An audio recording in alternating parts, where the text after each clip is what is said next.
¿Cómo están? Estamos comenzando un nuevo programa de Palabras Imaginarias, este encuentro con autores fantásticos de la Quinta Región. La idea siempre fue traer autores que estén produciendo obras, pero podamos conversar con ellos no solo de sus títulos, sino también de cómo llegaron a escribir esos libros y cómo nos regalan estos personajes que se quedan a vivir para siempre en nuestras mentes y en nuestros recuerdos. Hoy día vamos a estar hablando de un tema que es apasionante por muchos motivos, porque nos asusta, porque a veces cierto nos repele, pero que generalmente nos atrae, como es el tema del terror, el misterio. Y por lo tanto vamos a estar visitando zonas oscuras de la mente y vamos a estar visitando personajes negativos o personajes autodestructivos y por lo tanto nos va a permitir conocernos un poco más nosotros y conocer un poco más cómo viene la mano de este siglo XXI, ¿no? Tan lleno de violencia, pandemia, etc. Por lo tanto, vamos a tener muy buenos invitados que nos van a abrir este abanico de temas sobre lo fantástico y lo misterioso, como son el caso del joven escritor Joaquín Vera. ¿Cómo estás, Joaquín? Muy bien, Marcelo, muchas gracias. Feliz de estar acá. Así es, nosotros también, porque Joaquín es un autor del nuevo siglo y por lo tanto nos va a mostrar lo que está pasando hoy día sobre estas temáticas, pero también está con nosotros un autor de mayor data, un gran amigo como Néstor Flores. ¿Cómo estás, Néstor? Muy bien, Marcelo, gracias por la invitación y súper contento de compartir con ustedes. Así es, gracias a ti, Néstor, porque Néstor, tienen que saberlo, es un autor que tiene mucho tiempo de recorrido, digamos, en cuanto a escritura. Es un escritor todavía joven, pero es un escritor que tiene mucha trayectoria porque ha publicado libros incansablemente y vamos a estar hablando porque ha escrito tanto cuento como novela y tanto terror, misterio, fantasía y también temas que tienen que ver, ¿cierto?, con el mundo actual. Así que vamos a tener un programa muy interesante, así que no se pierda y vamos con letras, palabras, ¿cierto?, y sentimientos en Palabras Imaginarias.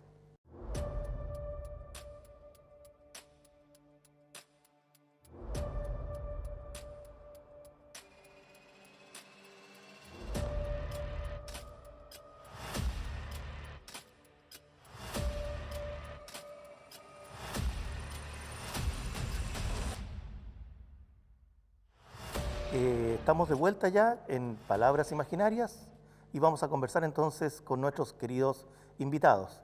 Joaquín, sabemos que eres un autor, ya lo habíamos presentado al comienzo del programa, eres un autor nacido ya en el siglo XXI, eres un autor muy nuevo y que además nos puede hablar, digamos, un poco cómo sucede.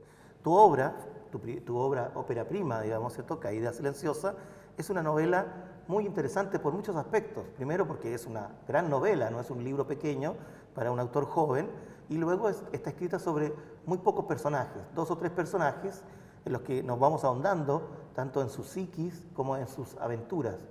Y lo tercero que parece a mí más valioso y que tiene que ver con el sentido del programa es que es un viaje hacia los lados ocultos del ser humano, ¿no?, hacia los aspectos negativos, uno podría pensar, los aspectos de los cuales uno no quisiera hablar. ¿Por qué te interesó este tema, digamos, y cómo llegaste a esta temática siendo alguien tan joven?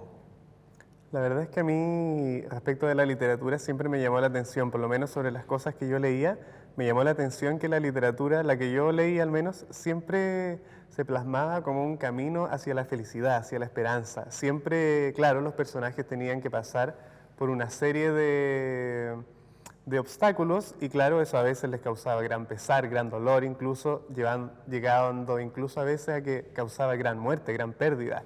Sin embargo, siempre se salían con la suya y eso a mí me llamó la atención porque yo por lo menos veía el mundo a mi alrededor, que no necesariamente en casos particulares míos, pero yo veía el mundo, la tierra en la que vivimos y resulta que esto no era así, había desesperanza, había dolor, había pérdida y había pérdida que a veces no se resolvía, que no siempre se trataba, se tematizaba de la manera que yo por lo menos consideraba adecuada. Por lo mismo yo encontraba que era necesario que hubiera alguna novela, alguna obra que tematizara esto y lo tematizara de manera concentrada. Por eso también la poca cantidad de protagonistas de mi novela, porque lo importante para mí siempre fue manifestar esta pérdida, este dolor, pero concentrarme mucho en lo que se manifestaba y el proceso que ocurría psicológicamente y literariamente también. Vamos a estar hablando del proceso psicológico porque tiene que ver justamente con tu formación también como psicólogo, pero lo vamos a dejar ahí para entusiasmar a nuestros amigos, ¿cierto?, espectadores, y vamos a también hacer la misma pregunta, pero ya en el caso contrario, tú vienes, ¿cierto?, escribiendo del siglo XXI, digamos, desde los años, yo diría, 90 en adelante, y por lo tanto también, a diferencia de lo que dice Joaquín, a ti ya te tocó un mundo de por sí lleno de cambios, ¿cierto?, de desesperanza, de violencia, y escribir sobre eso en ese periodo. Alguna vez me comentabas también escribir de eso, por ejemplo, y estar esperando un hijo también, ¿cierto?, ver crecer un hijo. ¿Cómo lo hace un escritor después de tantos libros que trata estas temáticas de oscuridad o de terror? Yo empecé a escribir por ahí por el año 85, pienso, ya iba en tercero medio, una cosa así, primeros cuentos, y eran cuentos que tenían que ver un poco con el tema del suspenso y el terror, ¿ya? Pero era complicado, no olvidemos que estábamos en dictadura, no era complicado escribir, ¿ya? Sino que era raro escribir, porque escribir uno lo puede hacer en solitario en cualquier momento, no necesita puede estar preso, puede estar libre, puede estar no sé, en un bar, en un bosque, y escribir no es complicado desde esa perspectiva, independientemente del entorno político, el entorno social en el que uno esté. Pero sí eso de alguna forma te lleva a escribir de algo, ya de algo en particular. No sé, en términos reales, si el hecho de haber empezado a escribir en dictadura que se canalizó un poco en mi obra. Pero sí puedo estar seguro de qué es lo que me llevó a escribir de estos temas en aquella época, ¿ya? Y es realmente dos cosas. La primera fue haber tenido acceso a literatura de terror, ¿ya?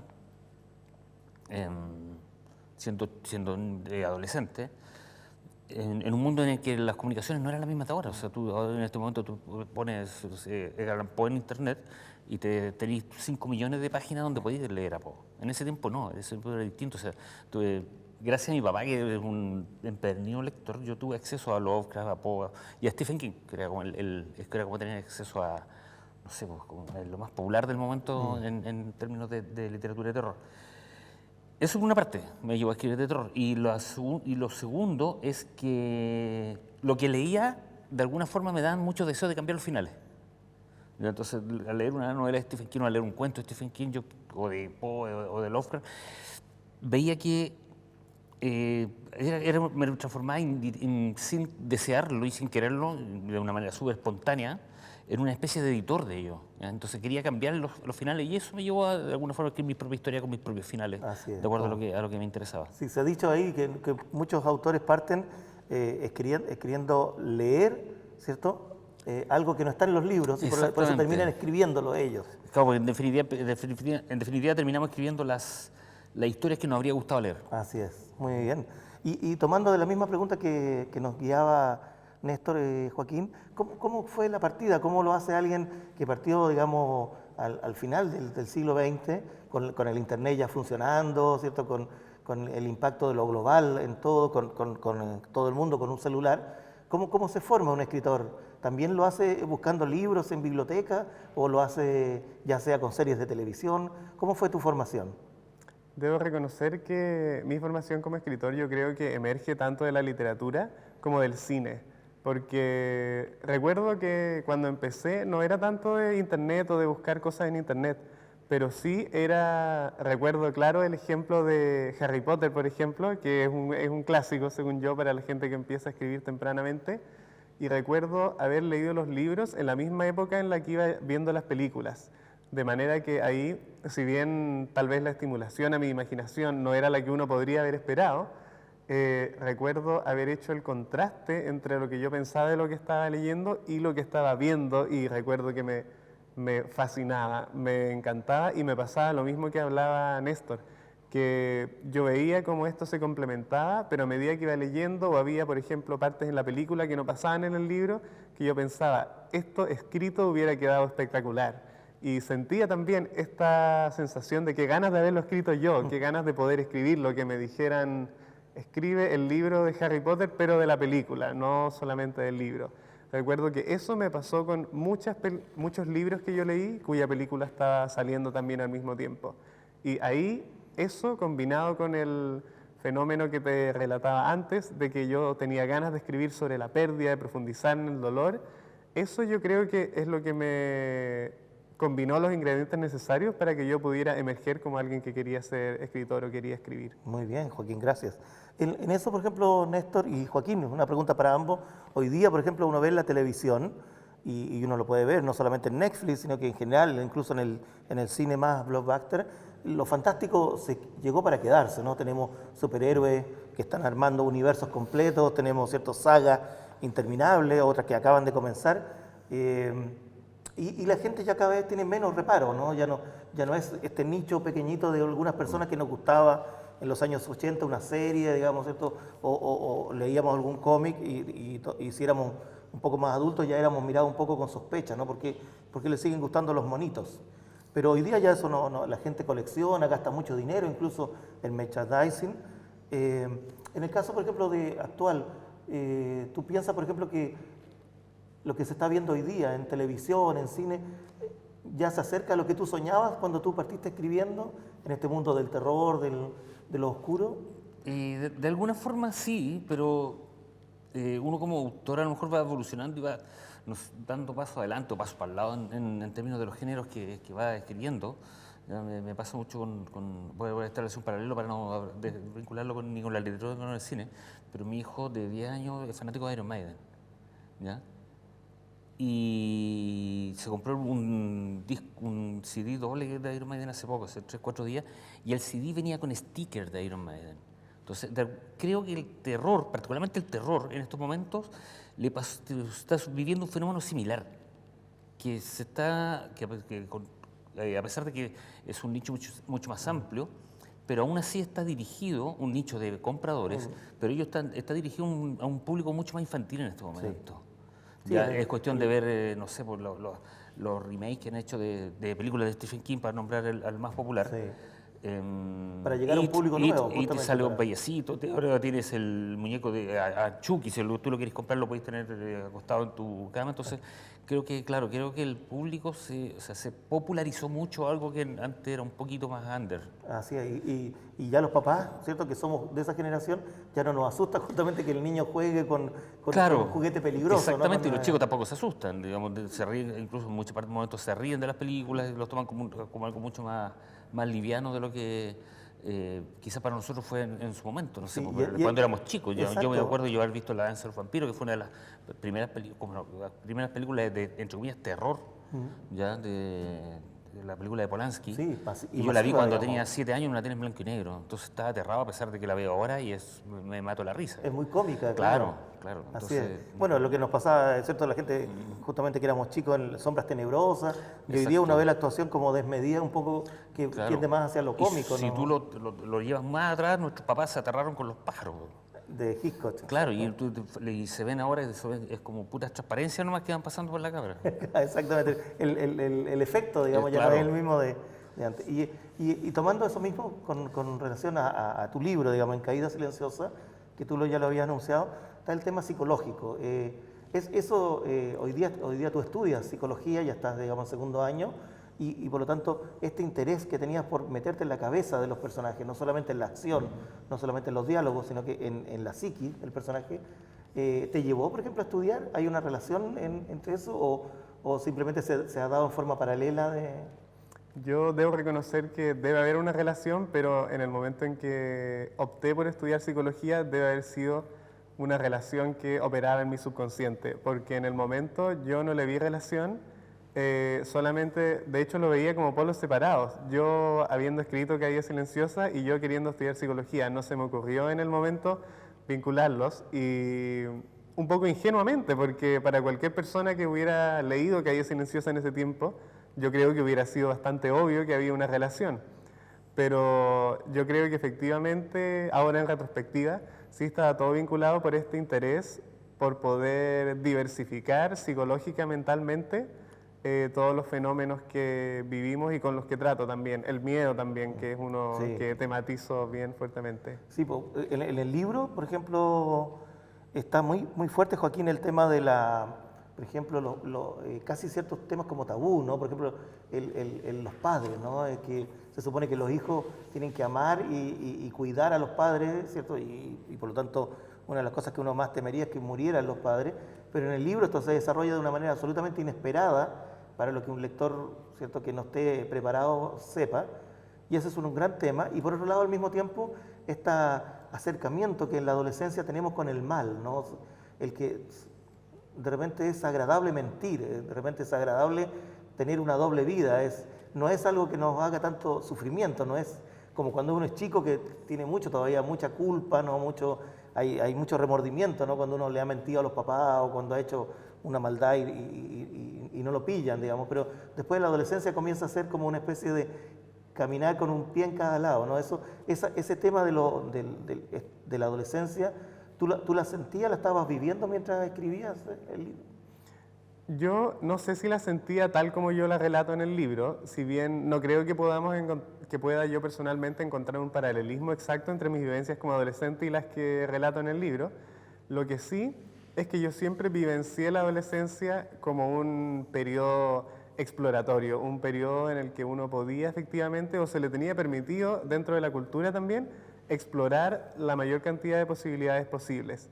Y yo en eso, mezclado también con el género fantástico con el que trato, me hallé completamente, porque dentro del género fantástico, dentro de este mundo infinito de posibilidades que no están presentes en la vida real, yo en eso, en adolescente metido en el mundo fantástico, yo en eso me hallé, porque efectivamente se diversifican las posibilidades y por lo mismo se diversifican todas las sensaciones. El miedo ya no es causalista, no es determinista. El mismo miedo, el mismo dolor, la pérdida, se ramifican en un montón de sensaciones, causas, motivos y también consecuencias que pueden emerger de eso. Y por lo mismo también en todas las acciones, todos los comportamientos con los que el adolescente puede enfrentarlos. Muy bien, sí.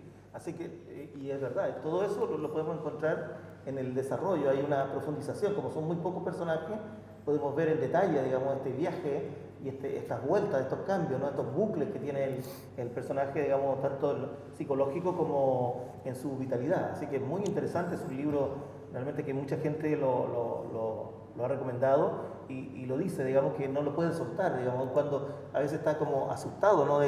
Como suele pasar con un escritor de terror, de cómo se le ocurrieron estas cosas, será una persona tan mala como el mal que describe, ¿no? Eso a veces es como el San Benito que llevan ustedes, digamos, los escritores. Nosotros ahora vamos a tomar algunos ejemplos de las novelas de Néstor, ¿cierto? Vamos a partir con la primera novela de Néstor, Cabeza de Iguana, que es una novela que realmente es muy deliciosa porque es un thriller.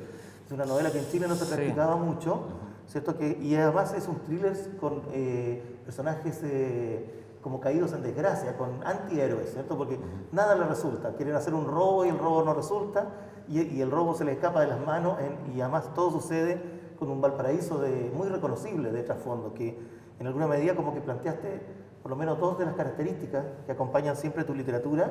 Por un lado Valparaíso como el escenario, ¿cierto? Como la ciudad, digamos, de Stephen King, que siempre es la misma. Este pueblo que él reconoce muy bien y que los norteamericanos han aprendido a querer y a odiar. En su libro tú también, Valparaíso, te has adueñado de él, y ese viaje llega hasta el fantasma del bar La Playa, digamos, hay una continuidad de ello. Y por otro lado el humor con que tomas las personas y los personajes. Y un poco como esta especie de absurdo de la vida, ¿no? Hay un trabajo. Cuando hiciste este libro, ¿ya pensabas que esto iba a ser el comienzo de una carrera? ¿Es un libro que surgió solamente porque tenías necesidad de escribirlo? ¿Cómo partiste con...? Cabeza Iguana se escribió como 3 años antes de que se publicara, ¿ya? Y la historia en sí nace porque fue el descarte de varias historias que quería escribir.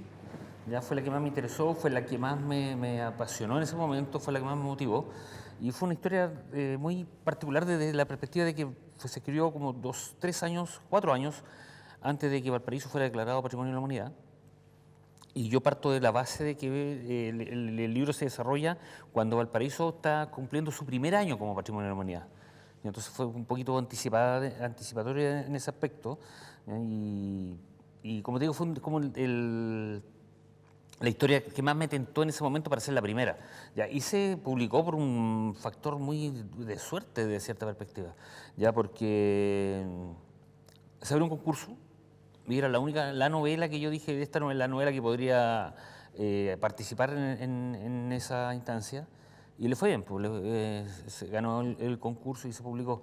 Y respecto a la historia, sí, pues, tiene un lado gracioso que yo nunca lo quise ver o nunca lo quise instalar en la historia. Yo quería que fuera un thriller realmente, ¿ya?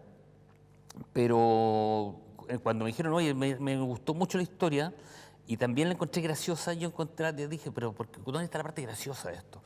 Y está la irreverencia de algunos personajes, no es una comedia, pero sí tiene personajes irreverentes, entonces, no sé, me evoca mucho a Los perros de la calle de Tarantino, que siendo un thriller también hay Rolla, por ejemplo. Exacto. Personajes entonces, que tienen como un sentido del humor innato. Siendo a sus personajes. Exacto, siendo macabro, siendo re maldito, igual te hacían reír. En Los perros de la calle, tú el gallo que quema leche parafina al policía lo hace bailando y cantando. Entonces un poco hay de eso, ¿cachai? Acuérdate que hay un chicoco que le arrebata, por esa casualidad, la pistola a uno de los terroristas, claro, y le mete la pistola en el hocico a la iguana, y por eso el título, digamos, porque le vuela la cabeza un disparo a un chico de 8 años que resulta ser más malo que los mismos potenciales ladrones. Así es. Y el viaje es muy interesante porque años después tú seguiste, digamos, has escrito en la prensa, tienes mucha crónica y tienes muchos intereses que en alguna medida uno podría pensar como obsesivos, ¿no?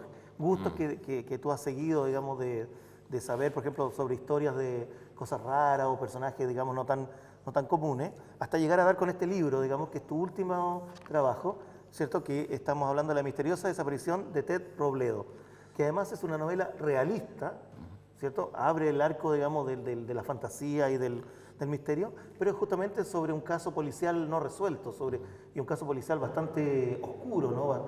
Lleno de implicancia, y que conecta, digamos, la otra parte, y ahí uno vería como el viaje completo, que es tu amor por el fútbol. Tú eres un gran fanático de fútbol, un enamorado del fútbol, incluso del fútbol americano. Es uno de los pocos chilenos que yo conozco que sabe de fútbol americano y de verdad, digamos, que lo disfruta no solamente por ver una película, sino que tú ves las ligas, digamos, ¿cómo se llama? El la NFL. El supertazón, no, esa claro, cosa, todo eso. Claro. Y cuéntanos un poco cómo llegaste a estos dos temas, digamos, que además te han permitido muchas cosas y vamos a hablar de eso también, de premios y reconocimientos. A mí me gustan en realidad me gustan los deportes, me gustan mucho los deportes, me gusta mucho jugar tenis, me gusta ver tenis. No me gusta ver fútbol, ya en el último tiempo ya olvidé el fútbol. De hecho, ayer yo soy colocolino, jugaba Colo-Colo y yo estaba viendo fútbol americano en vez de ver el partido Colo-Colo. ¿Ya? Pero a esa historia llego por otras circunstancias, bueno, porque siendo muy niño en los años 76, 77, mi papá me habló de estos hermanos chilenos que habían jugado en Inglaterra fútbol y que habían vuelto a Chile y que uno de ellos era muy bueno, me hablaba que era muy bueno, y me dice, y el hermano desapareció en un barco en Oriente, en Asia. Yo tenía 7 años, estaba en los primeros años de dictadura, pero mi papá había sabido ocultar de cierta forma todo lo maldito de la dictadura a un niño como yo, ¿ya? Y para mí fue la primera vez que escuché hablar de alguien que desaparecía. Mi primer desaparecido fue Ted Robledo, en términos de tener conciencia. Exactamente. Claro. Y esa historia me quedó dando vuelta por siempre. ¿Cómo alguien desaparece? ¿No? Para un niño porque la gente muere y se entierra, pero ¿cómo alguien desaparece? Y quizás pues, ya estaba en la larva de escritor que empieza a obsesionarse con la historia, porque cuando tú escribes una historia y matas a alguien, es todo un atado, ¿cachai? Porque ¿cómo hacer desaparecer un cuerpo? En la vida real, hacer desaparecer un cuerpo es tremendo, y para que la historia sea verosímil, cualquier historia que uno escriba, para hacer desaparecer un cadáver es todo un cuento, ¿cachai? No sé, bueno, en el crimen perfecto lo queman y es imposible que lo quemen en ese tiempo, y uno como escritor uno dice, oye, pero es imposible que este cuerpo lo hayan hecho desaparecer de tal forma, en infidelidad, como lo sacó enrollado en una alfombra. Es difícil hacer desaparecer un cuerpo. Entonces, por eso me impactó tanto esa historia. Y con el correr del tiempo empecé a investigar de poquito, porque qué pasaba con él, qué pasó realmente con Ted Robledo.